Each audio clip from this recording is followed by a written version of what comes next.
Welcome back to the Religious Treehouse. I'm Jody. And I'm Matthew. How are you today, Matthew? I am doing good. My favorite band just released a new album, so I've been listening to that. The bad thing about this, though, is I have not been listening to any of my podcasts or like reading. I've just been listening to music. And I didn't realize how little I listen to music and how much I listen to podcasts until I started like really listening to music. And I'm like, now I have no time for podcasts. And I love podcasts. That's why we make a podcast. So, it's a you win some, you lose some type situation, but I've been really enjoying music. One specific album lately. But yeah, how are you doing? I'm good. Crunchyroll just told me I've watched 100 plus episodes of animes recently, and that made me reflect on how I've been spending my time. Are these TV shows or movies? They're TV shows, they're short series, 13 episodes each.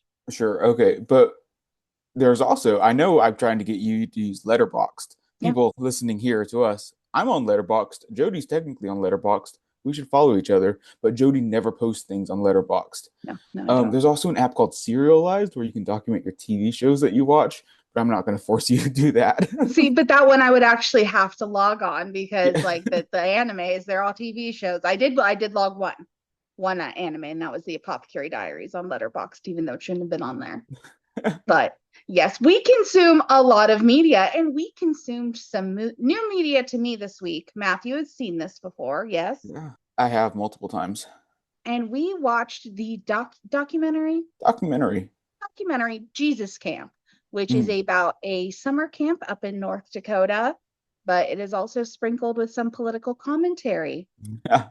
How do you feel we should kick this off, Matthew? Yeah. Do you want to give like a summary of this whole thing before we Sure. get into our detailed analysis? Yeah. Sandra Day O'Connor stepped down No, from we're the Supreme Court starting from the beginning. Okay. for the very beginning. And then you get to see a children's conference. They're talking about the summer camp, getting the kids all jazzed up to go to camp and learn about the Lord. You meet our initial characters, which includes the pastor, Becky Fisher, the children, Levi, Tori, Rachel. So you got their names down. Cool. Yeah, I do. And we also meet a radio host. I did not get the radio host's name, and that's Hmm. the one I meant to get. And we see all of these, everyone's little commentaries about how they feel about this specific church movement. They go to the summer camp. You learn some more about what exactly they're teaching, how they're teaching, their stance on teaching children, and why it's important to teach children certain things. And then the kids go home. You get kind of a little wrap up on Levi's storyline. And you meet another pastor who I actually have information I'm going to share about later. Definitely. And then Judge Alito is on the Supreme Court. Yeah. Oh, yeah. This came out in 2006. So it's, that era, 20 years ago. Oscar nominated for Best Documentary. Um, and yeah, it takes a look at a Pentecostal children's camp and like why or what they kind of teach at these children's camps, how they act, some of the things that they do. And interspersed throughout are like the radio show's commentary, who's much more um, I don't like listening to him. I wouldn't call him a progressive Christian per se, but um, certainly not this evangelical branch of Christianity, and very much is pushing back against this type of um, conservative, politically conservative Christianity. So, yeah, I think it's a very interesting movie about the conflation of religion and politics, and children are at the center of it. So, lots to say. Yeah, it was really fun doing the math. I was like, okay, this was released in 2006. They filmed in 2005. All of these kids are 10 years old. Oh no, they were all my age. Like I was the same age as them in this summer of 2005. And so like I kind of sat for a little and I was like, I'm trying to remember what I learned Mhm. being 10 years old in 2005. And I don't think it was quite what they experienced. Well, And yeah. Well, I think we should preface this episode with like we'll look at this academically, academically as we try to do. Um, but also, I feel like this episode is going to be a lot more personal reflection, personal stories are like, oh yeah, that's very reminiscent of something that we're familiar with. We both grew up in the same Nazarene church, which isn't Pentecostal, such as this is, but it does come from the same charismatic holiness roots as Pentecostalism.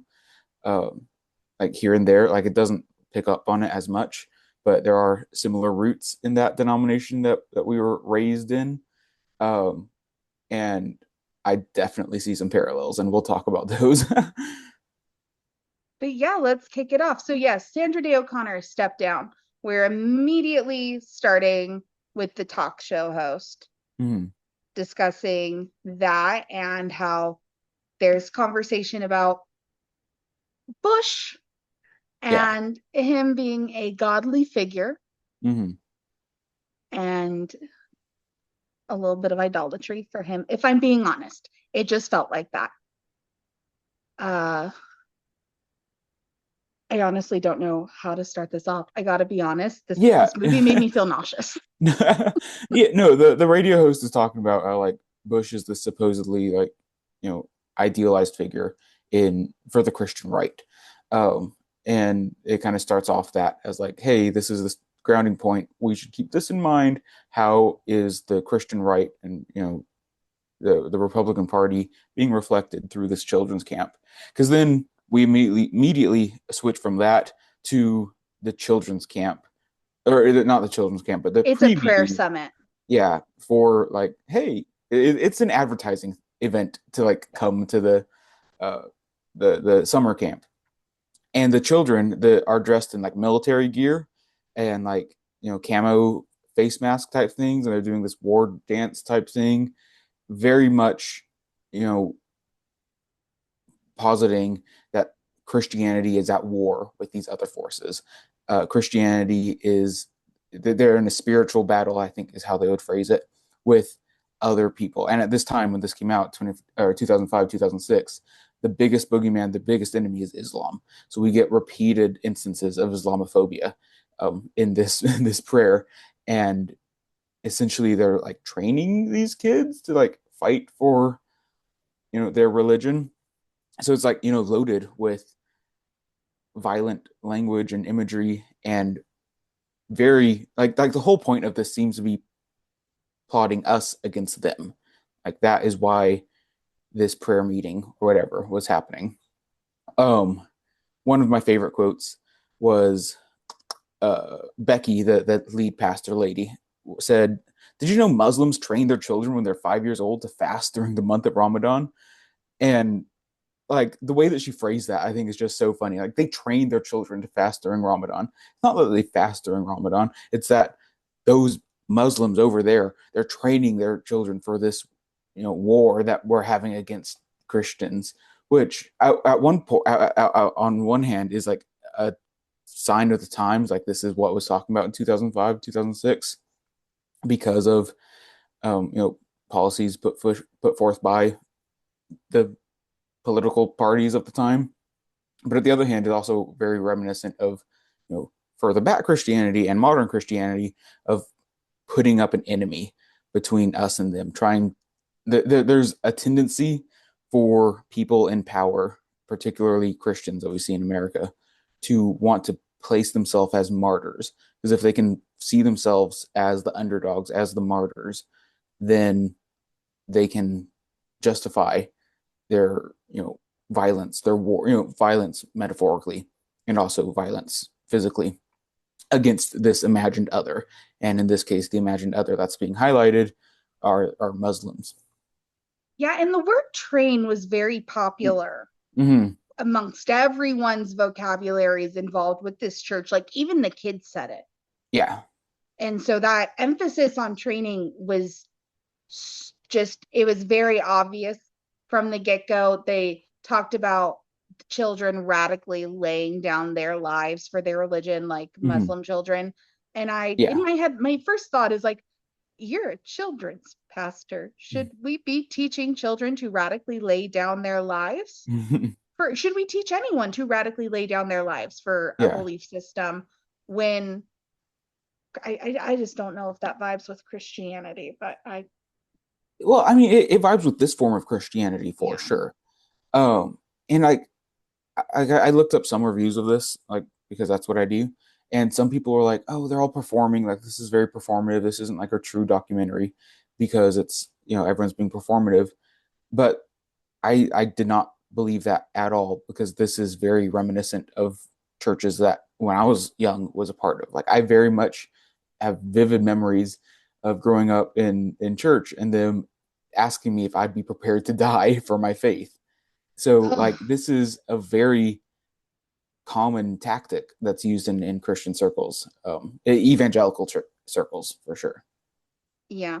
Yeah, definitely. And the misinformation after Columbine did a number on asking Mm, children in a youth setting, if someone held a gun to your head and yeah, asked you to deny Jesus, would you?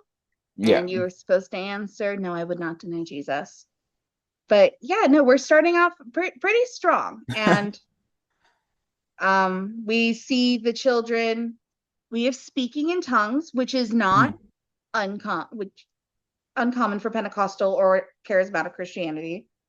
Right, yeah. No, speaking in tongues is something that started in the early 1900s, not started, but like was revitalized in the early 1900s in Azusa, California. So that's like where it really took its roots, and then it's grown to be a bigger Pentecostal movement as that we have today. But yeah. That's fun. It was, I did do some research, and the pastor Becky had seemed a little like surprised that they included so much speaking in tongues because it is so common to them. Mhm. She didn't think it was a phenomena people really wanted to see. Yeah. Well, yeah, it's common in Pentecostal Yeah. Christianity, and the very like the much more charismatic versions Mm. of Christianity. Like you're not going to see speaking in tongues in a Baptist church. You're not going to see it in a Catholic church. Uh, it's pretty much confined to charismatic churches for sure, which is not the large majority of churches in the world or in the U.S. They do. I don't know. I'm maybe making this up. This could be wrong, but there does seem to be a higher percentage of these highly charismatic Pentecostal like televangelists. So it gets a bigger rap when you get people like Benny Hinn and speakers like that that'll speak in tongues, um, because they have a bigger stage and they do more charismatic events. We didn't see much like slain in the spirit or anything like that, but they were training their children to speak in tongues for sure. Yeah. And then after that, they talked about taking back the land, Mm-hmm. um, from who I wasn't sure. We got some fun statistics. 43% of evangelical Christians become born again before the age of 13. This is in Yeah, 2005. Oh, we meet Levi. right. Becky Levi, approaches Levi, right. and Levi's friend starts talking to him. What brought you here? How long have you been a Christian? He accepted Jesus when he was 5. We meet Levi's mother. Mm-hmm. Levi is homeschooled, and Mm-hmm. 75% of homeschooled kids in the United States are evangelical Christians, according to this 2005 statistic. Yeah. And we get to talk about evolution and creationism. And there is a conversation on if you went to school and they said creationism is dumb and stupid, would you like that? Or would you prefer to go to a school that said evolution was dumb and stupid? And if Yeah. that, I don't know if we really want to touch on that conversation.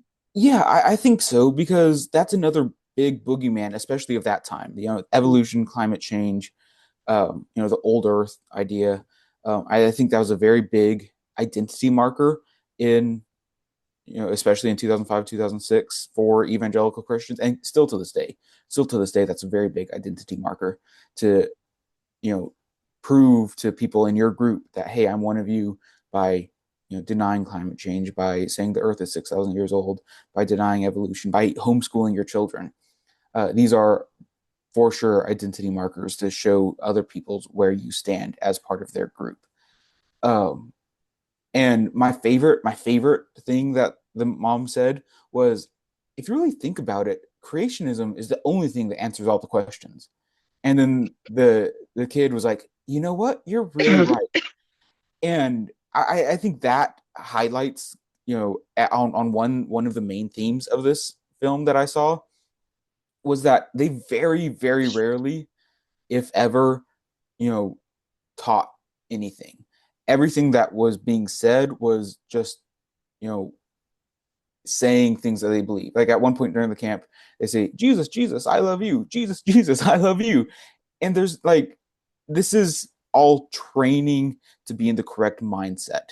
And once it seems to me like the goal that they were working for these children was not to teach or, explain things, but it was to get them in the right mindset to be prepared to just accept these things, which I think that might be what you have to do with children. Like, you've worked with children more than me. I don't know how educating children works, but there was very little explanation of what is going on, of what to believe. But hey, this is what you need to believe to be part of this group, and therefore you're going to believe this stuff.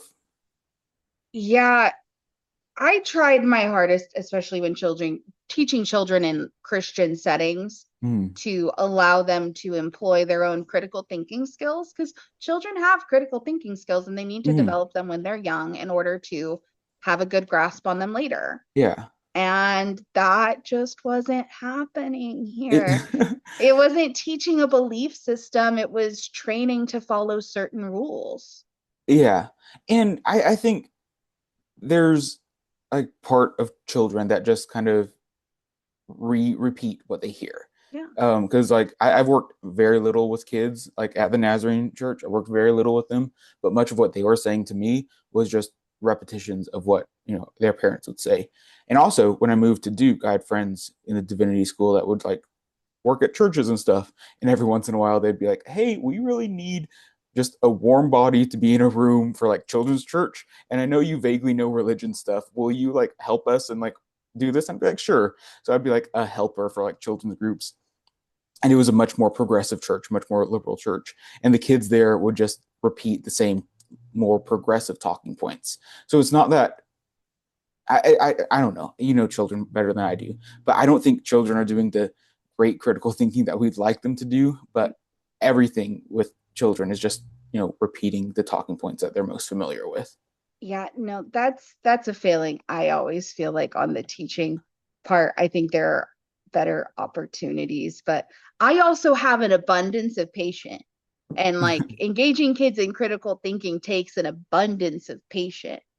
Yeah. It just does, because you have to sit there and you have to allow them to come to their own conclusions. Like when you're sitting there talking about well, why is lying bad? You know, Mm-hmm. why is it bad to lie? Well, it could hurt someone's feelings and it's not honest. Mm-hmm. Like just getting them to elicit those answers from them is Yeah. just, it's a labor of love and a lot of sitting there and being like, no, it's not that you shouldn't lie because you're going to go to a bad place. Right. It's not that. Like, but okay. No, sorry. I'm getting off on a tangent because it was always the children's reactions and emotions that hit me the most in this movie, and I can't wait to get to the camp part because I have feelings. Yeah. I think we both do. Yeah. We then meet Rachel after Okay. Levi, and Rachel is just a sweet little girl. She's bowling with her youth group. She very bravely bowls and asks Jesus for help, and then gives a girl a pamphlet. I felt so sorry for the girl who got the pamphlet. I was like, in her mind, she must have been like, what about me looks sinful? Like, what about me made this random child come up and tell me about Jesus? Because Right. I just always try to also look at that perspective too. Yeah. Well, what she gave her was actually a chick tract. Have you heard of Okay. those? Were you? Those are the explain. Yeah, so chick tracts are these things that were popular during like the 90s and early 2000s that were like quick little comic book type things with like, a tiny little pamphlet that is either a comic book telling a story of something or, short little words expressing some form of Christianity that like, hey, essentially you need to repent and become one of us and join our Christianity. Um, my favorite one of these is sometimes they have these like big magazine type things, like full size comic books. They have a couple dozen of those, and one of them is about the dangers of religious studies, uh, and that one's my favorite. That one's so good. I don't have one, but like if I find one out in the wild, I for sure am buying it because it's so much like the religious scholars are there to destroy your faith, and it's like that's not what any of us are trying to do.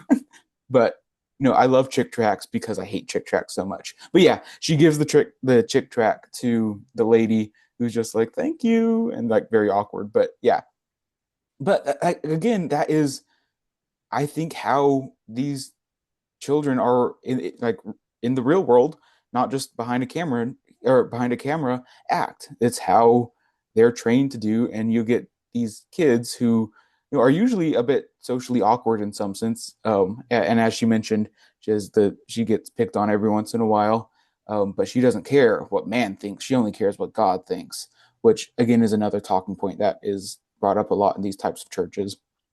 So yeah, I think this is very reminiscent of what happens in the real world as well. And I didn't like when that older gentleman told her she was a good girl for being obedient. That made me feel very, very cranky. Yeah. I must admit. Yeah. And that was Rachel. And she was sweet. Hmm. She was sweet, like you said, a little awkward. She was into the normal things, though. You saw, sorry, I just had to take note. In her room, she had a horse lamp, and then she Hmm. had a stuffed wolf and a stuffed dog. And I was like, Yeah. yeah, that's a 10-year-old. Yeah. And then we meet Tori. She likes to dance and she Mm. loves Christian music. But at 10 years old, she's already talking about not dancing for the flesh. Right. And I went back and forth on this because teaching about puberty kind of happens around that time, but it's also the sexualization of a 10-year-old Right. for the words of the flesh to come out of her mouth Mm. that I find a little troublesome for me. Sure. Yeah. What are your thoughts on Tori's story? Yeah. I think, again, this is just repetition of what she's heard. Um, and there's this because she also at one point said she felt bad because sometimes she does just dance for herself and not for God, and she feels guilty about that. And I think there's a sense of guilt that imposed on this that like that is on the one hand bad. You shouldn't feel guilty, but by feeling guilty about these things, also an identity marker for this group.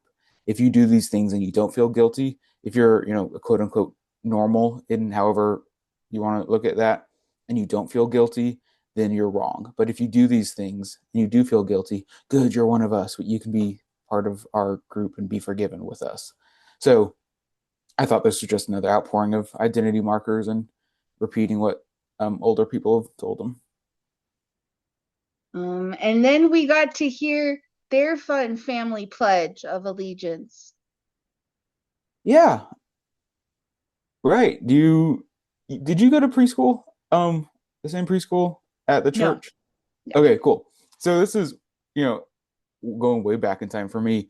We I went to preschool at Nazarene Church, and we would say the Pledge of Allegiance to the American flag, and then we would also say a Pledge of Allegiance to the Christian flag.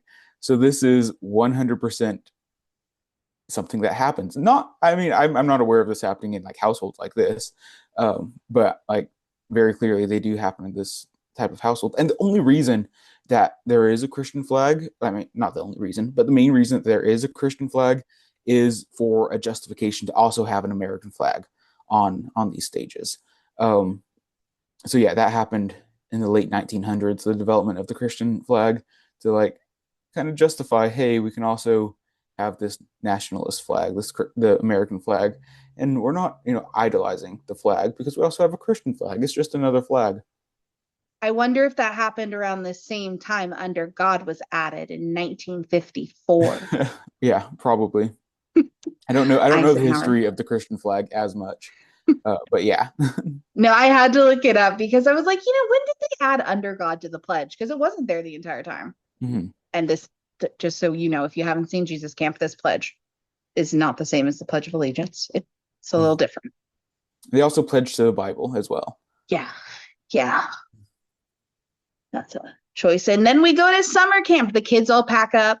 It was really funny. I think it was Tori's brother who sat on his luggage to get it closed. And I was like, oh, that's Hmm. such a boy way of closing your luggage. It was really fun though to see, like, because this is from 2005. It's so fun to see how things have changed, how styles have changed, because that was an old school style suitcase, Yeah. which is not important, but I just like it. And we get to Kids on Fire summer camp in North Dakota. Some of these kids are traveling from Missouri to North Dakota for summer camp. Yeah, That well, in this itself is blew my mind. this is like a big, like I haven't heard of this one. I think it closed down after this film. Um, but like they have big camps like this that are like nationwide that like bring kids in from all over. So yeah, I mean, there's a bunch, I'm sure.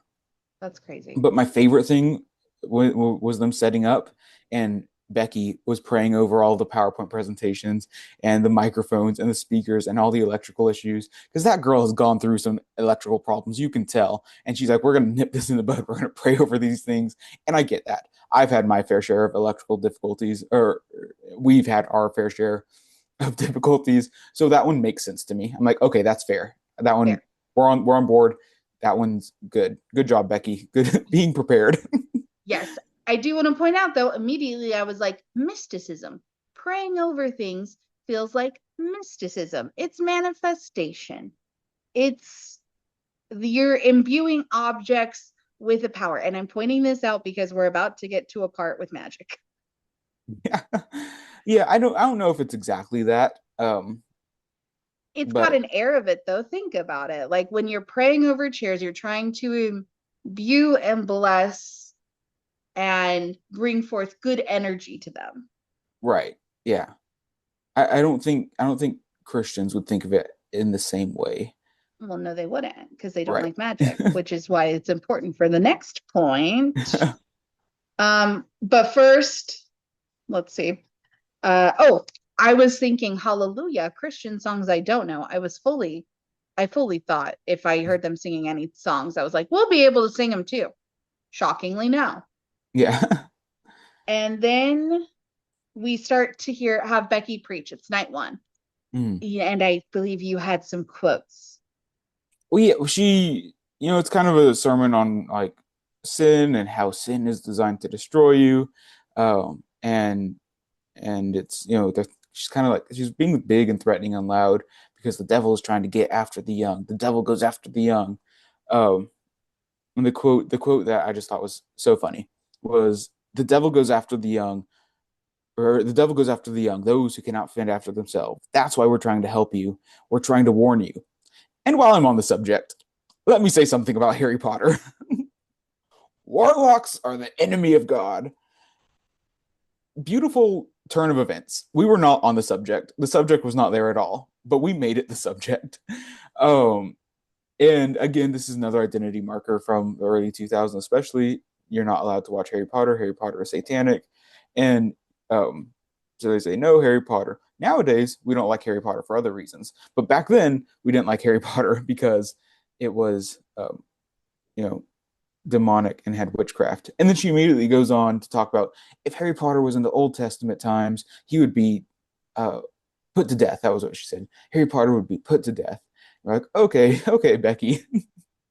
Yeah. And cut to 10 minutes later, kids are teasing another kid for looking like Harry Potter. So Yeah. And his take that. response is I'm not allowed to watch Harry Potter, so I don't know what you mean. Yeah, no. It was definitely, yeah, I felt it really well, that really well reflected the feeling around Harry Potter at that time. Yeah. Did Because you did you ever get that from anyone? Because that was not something I ever grew up with. Like Harry Potter was always like, yeah, read Harry Potter. the church disavowed Harry Potter at one Hmm. point. Like they like in a sermon they discussed how Harry Potter was evil. And there were people from our congregation who protested at the Cool. movie theater. My family was at the midnight showings for every single movie. My dad read all the books. Like we were up on it. So like while everyone else around us were like, it's magic, it's evil. We were kind of like, so who do you think Hermione's going to end up with? Harry or Ron? Yeah. So, yes, I remember that feeling. I do believe my grandma may have had a thing about Harry Potter too, but Yeah. she Well, was that's cute and baked cookies, so yeah. Well, my grandparents loved Harry Potter, and like they're very, very conservative Christians, but they loved Harry Potter, so they like sent a mass email because they didn't text at that time. They sent like a mass email to all of the grandkids, and they're like, if you read all of the Harry Potter books by like January or whatever, we'll pay for your trip to go to Orlando and we'll go to the Harry Potter land. So, and this was before, because we were in California at the time. This was before the Harry Potter land was in California. So, like, me and two or three of my cousins went to Florida with my grandparents for Harry Potter land because my grandparents loved Harry Potter so much. that's so cute. Also, on that trip, we went to the Holy Land experience, which was a Jesus themed amusement park. For more on that, check out our YouTube shorts or go to TikTok. I made a cute little video. Well, we thank you, Matthew, for your expertise because he had been there. Yeah. But yes, so kicking off night one, very strong, interesting sermon. They cried night one. Mhm. That shocked me. Normally, I thought crying was reserved for the final night of children's camp, Mhm. but these kids were sobbing that first night. And Yeah.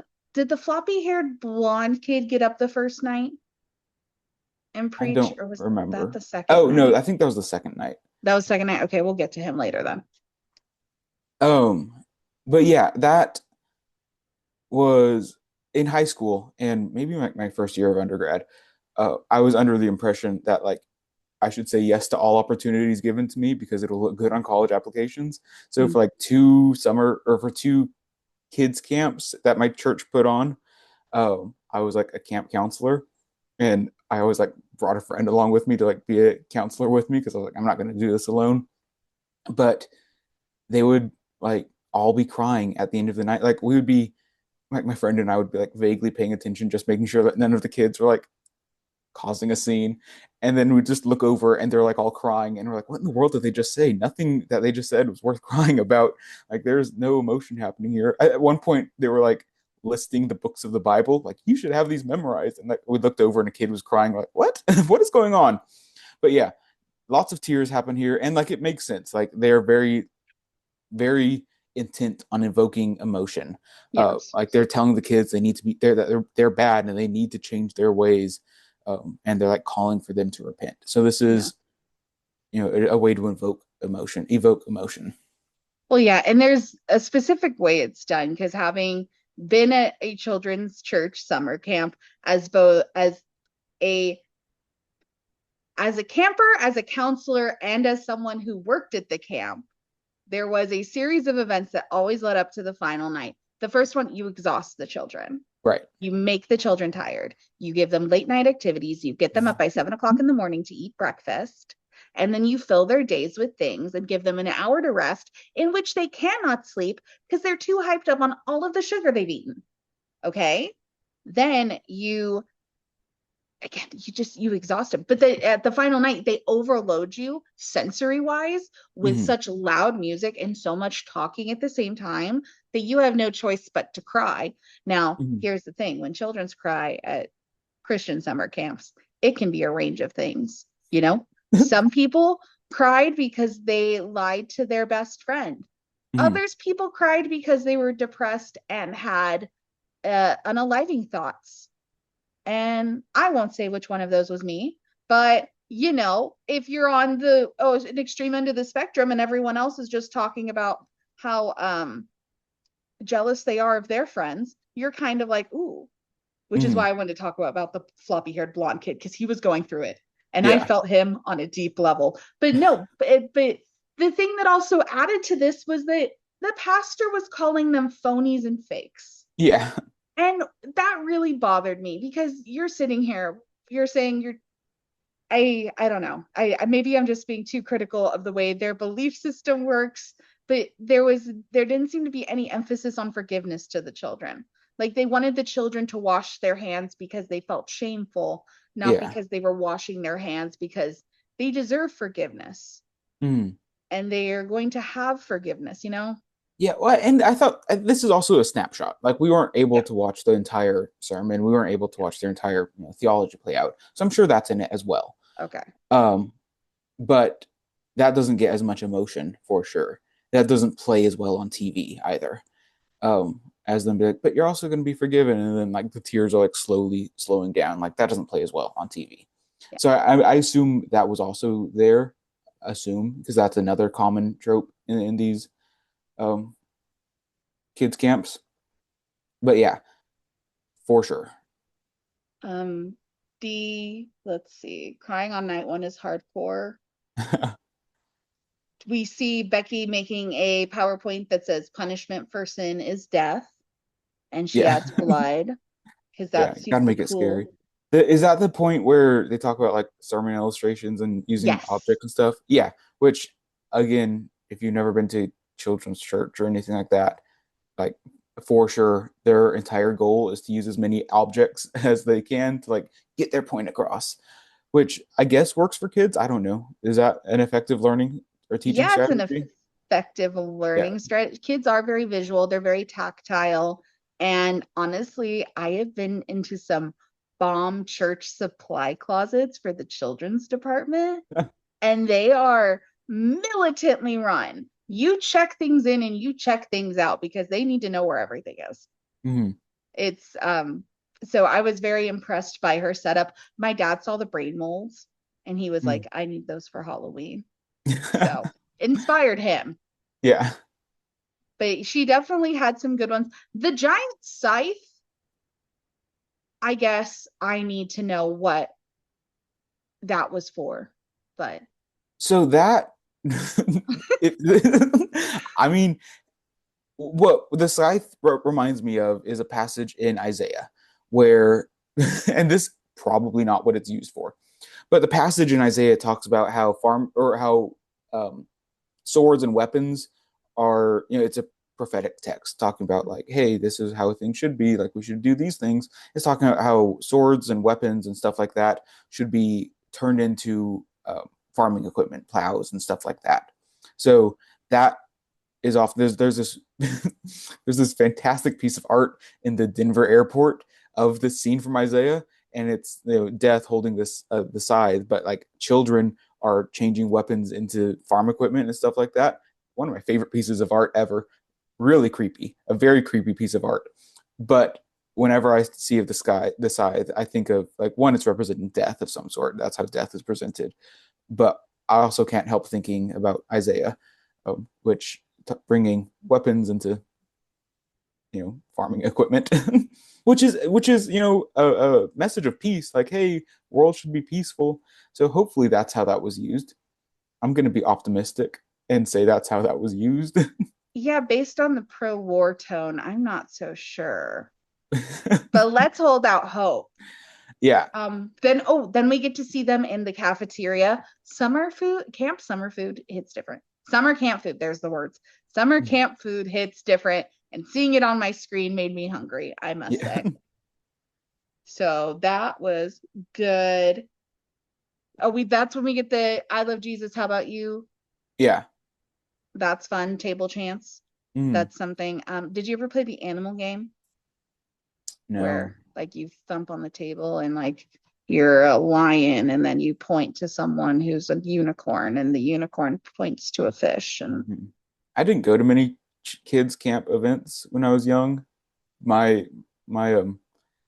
kids camp experiences as a counselor when I've been invited to volunteer for the kids counselors don't get paid for the most part, and I think that's a big problem. But that's yeah, another issue beside the point.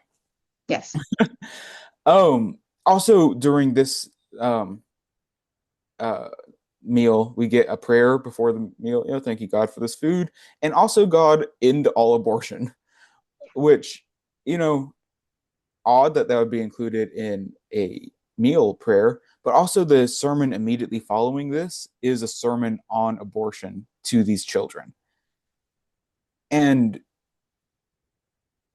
again, a unique choice. But also, when I was a camp counselor for these kids, we had a sermon on abortion one night, and it was like during the cry night that like, and they're like, "Hey," it was it was. I was with like my very very conservative friend. He was the one that was helping me. And they're like doing their regular sermon, talking, talking, talking, and then whoever's preaching says, "And also, we need to end abortion." And my friend and I just look at each other like, "What? Where did that come from?" So like this is very much conflating conservative talking points with Christianity and putting it in these children's camps. And so after the sermon, I had, half the kids crying because, they lied to their friend. And then I also had, and these are like fourth graders. So like half the kids are like crying because they lied to their friend. And the other half of the kids are like, why were they talking about abortion? And I'm like, I don't know, man. That was a choice that they made. That really doesn't have anything to do with what the sermon was. And like, but that's something that happened. That's something that we were all a part of. It's such a big conversation to boil it down to those points. And like I was, okay, I already know Matthew's going to rebuke me. Might as well say it. I don't believe we should be teaching children this limited scope of politics because Yeah. there's no understanding of the social and economic pressures. Abortion is such a complex conversation. To boil it down to this is a disservice to the children, right? Hmm. Yeah, I think that, saying that we shouldn't talk about politics, I think goes a bit far. I think politics or, how people, the common, how people work in common and stuff like that. Everything is political. Everything is political in some sense or the other. So to say we shouldn't talk about politics, I think goes too far and misses the point. But what is concerning to me is partisanship and presenting very partisan views in these public settings for children. And on the one hand, people who send these kids to these camps know what they're getting into. They know the partisan politics that are being presented to these kids. So there's usually not a problem with it because they know what they're getting into. But on the other hand, to present it as not being partisan in any way, I think is very interesting and should be acknowledged. Because like go ahead, have your beliefs about this, but teaching it to children, like this isn't teaching about abortion to children. This is saying, hey, to be one of us, to feel connected, you also have to have this political viewpoint. There's this conflation of Christianity and the Republican Party that we see in 2006 here that essentially says, and not explicitly, but it essentially is saying, if you have, if you're a Christian, you have to have this political view, which for some Christians, that is true. You can't be a Christian if you don't have their same political views, but it's not true for all of Christianity for sure. We should do an episode at some point on abortion in the Bible, um, because it doesn't have as much to say as a lot of people think it has to say. But we'll talk about that at some other point. But yeah, there's a very partisan politics teaching, and that's the critique that the radio show host has about this branch of Christianity, that it is, very very conflated with the Republican Party. Yeah. And they we do get before this uh sorry, I don't want to go back to that. I was going to Mm, talk about Rachel talking about dead churches and God yeah. not wanting to go to churches that are like quiet, wanting to go to churches that yell, but also to go with Mm, this is when they were doing that sermon, they said, this generation is a key generation to Jesus coming back. mm, And we're really stressing to the kids the importance of their generation in conflation with this discussion about abortion, telling kids that like a third of your friends could be here if abortion wasn't a thing. mm, And they were othering. They were like, there's two kinds of people, those who believe in Jesus and those who don't. And mm. basically saying that if you believe in Jesus, you'll believe in this. I'm no, I'm just reiterating what you're saying, what you Yeah. said, but I'm also reiterating what they said. They just get crying every night Yeah. because now we get our poor little blonde, floppy haired friend. Um, and this kid has so much shame. And he talks about the shame and he talks about his own doubts in his faith. He's sitting on the ground, he's sobbing, and there's no, like, we don't see an adult guide him. I would have Mhm. liked to have seen an adult step up in that room. Is this the one where the little girl like hands him a tissue box and he's like very much enamored in his own situation? He's like, "Fine, I'll take a Kleenex." Yeah. Yeah. Yeah. Definitely, like, just at some point, at any point, Mhm. comfort. But Yeah. there was no comfort for him. Well, because I think the point of these of crying isn't a sign of sadness or badness per se, but I Yeah. think these tears are very much celebrated because that is a sign that their message is working. Because and so they see these tears and they don't want to necessarily stop them because they really want the message to hit. It's a tool, and they talk about this like the maybe it's in the final sermon with Ted Haggard, but he talks about how children is um what did he say? Oh, that it's important to talk to the children because they have the power to sway elections when they grow up. And like so much of this with Becky, with Ted Haggard at the end, with like all of the adults there, very little is about the kids, but so much of it is how they can use the kids for their own goals. And like this isn't exclusive to this group. Like this is, I think, how a lot of people see children, just in general, that they're objects to be used for your own goals. And I think that is problematic in any way you look at it. But yeah, that was the whole thing that I got from this entire film was that children are objects to be used to push your own goals. And if they're happy about it, cool. If not, we got to convince them anyways. Yeah. It was not super fun to watch, not super fun to reflect on, because then we think about our own experiences singing Onward, Christian Soldier. I will never march in the infantry, fly and shoot the artillery, but I'm in the Lord's army. We were definitely not untouched by Right. those undertones of militarization. Again, I just don't think children should be crying about abortion that much. And the visual aids. Okay, we must move on. Judge Alito.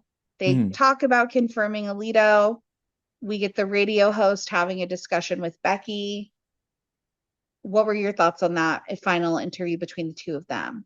Yeah, I think it showed the fear mongering on both sides.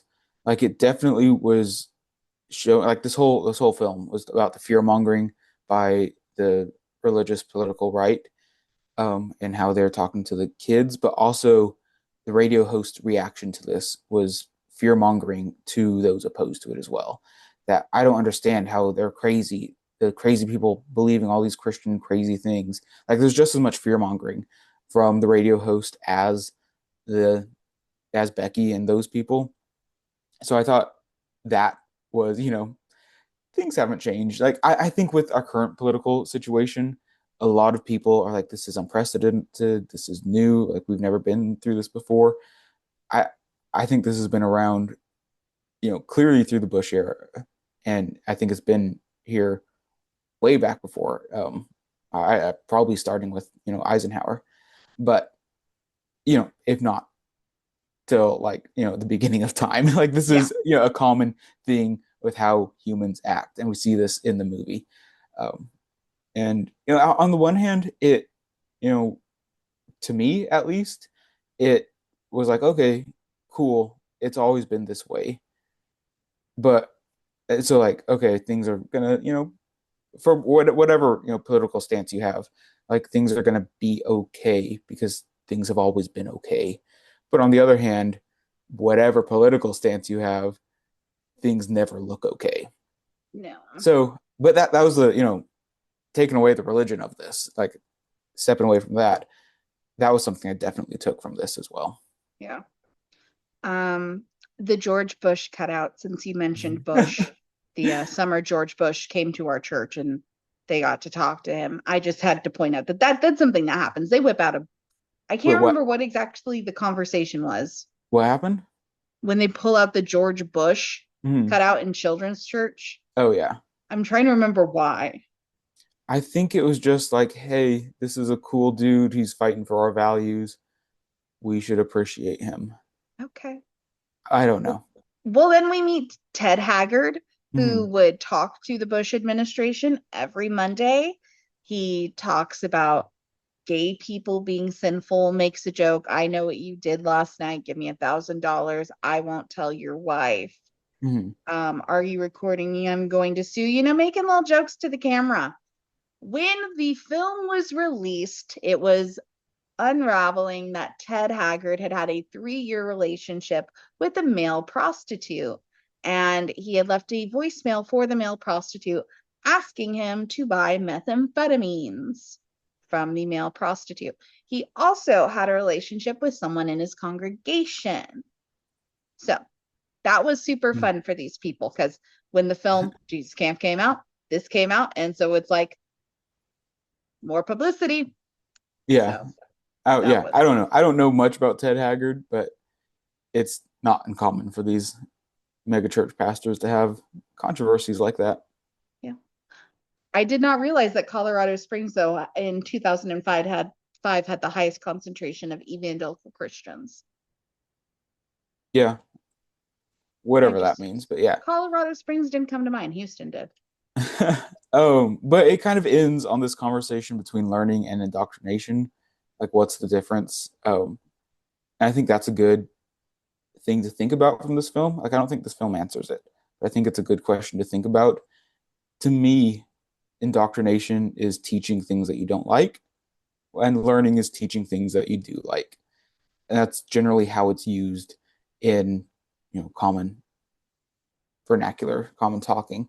So I don't know. I always hate when people use the word indoctrination because it's just, hey, that's you're teaching something I don't like. But I don't know. That was my takeaway from their final closing thoughts. My takeaway was that I don't like the word train. Yeah, train is yeah, very yeah. And I think this is when I went to or when I first started studying religion, and for with my minor in my undergrad degree, it was with the intention to understand violence um, in religion and like why people act violently and like what influences them to do such. There's a great book, "Terror in the Mind of God" by Mark Jürgenmeyer. Definitely read it. Great book. But yeah, it's because of language like this that puts themselves in using violent language.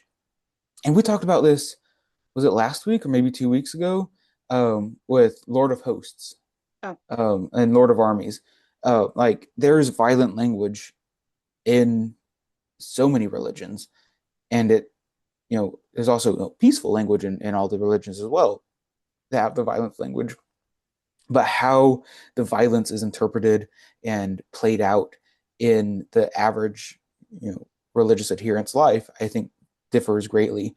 And by putting this focus on, being in the Lord's army in, using this militant language, I think is very influential on how these kids think about the world and think about the other. Because if you see people who aren't part of your army, who aren't part of your group, they're seen very clearly as the enemy. They're defined as the enemy. They're completely other. At the very end, the girl at the bowling alley who loves evangelizing walks up to these strangers and says, "If you were to die right now, where would you go?" And they say, "Heaven." She says, "Are you sure?" And they say, "Yeah." And then we see them walk away, and she says, "I think they were Muslim," which, like, is so clear because they weren't white. Like, I have no idea what they were. I have no idea if they were Christian or Muslim or atheist or whatever. But because they didn't look like her, because they didn't meet her expectations, she immediately othered them. And I think that's so easy to do when you're in this situation. yeah. And othering is a very quick and slippery slope to dehumanization. Mm-hmm. And so, is Yeah, this and if a you're religious film? yeah, and if you're interested in literature about othering, Simone de Beauvoir has some great stuff on the other. Is this a religious film or a film that depicts religion? Yeah, I mean, as a documentary, I think they're depicting religion fairly depicting. fairly accurately. I think some documentaries don't do it as accurately, but I found this one to be accurate. And it was impartial. Despite my own feelings about it, I feel the film itself was impartial. I think it was partial. I think it definitely Really? took a stance. Like it was definitely against it was definitely critical of the conservative Christianity. It was definitely highlighting the sketchy parts of it that like, ooh, that doesn't seem right. Where if it was more partial, I think it would have shown more neutral aspects as well. But I think it was definitely partial. Really? Okay. I have to agree to disagree on that one because I think they very much showed the like they weren't they didn't understand why there was so much speaking in tongues. Mm, But I don't know, there was also the purity of the kids' hearts because the kids were very pure mm, about their intentions. They just didn't know. But I can see yeah, why you would see that. All right. Well, thank you for joining us today. If you enjoyed this conversation on religion, we have plenty of other episodes for you to watch. yeah. We are available for your viewing pleasure on YouTube, TikTok, Facebook, Bluesky. If you just want to listen to us, we're on Apple Podcast, Amazon Music. Oh, we're also on Instagram. Mm. Follow us on Instagram, Spotify. Spotify. Yeah, Listen to us on Spotify and have a great rest of your week. yeah. Have a good We'll one. see you next time. Bye. Bye. Jesus, you're my superhero. You're my star. Yeah, kids camp. At one kids camp, that I was a counselor at, they had like a dress up day where they had like dress up all the counselors, and they dressed me up as in like a whole bunch of like America gear and like American flag memorabilia, and I'm like, okay, I guess we're doing America stuff at this church. Whatever. But yeah, fun stuff. Pop off, I guess.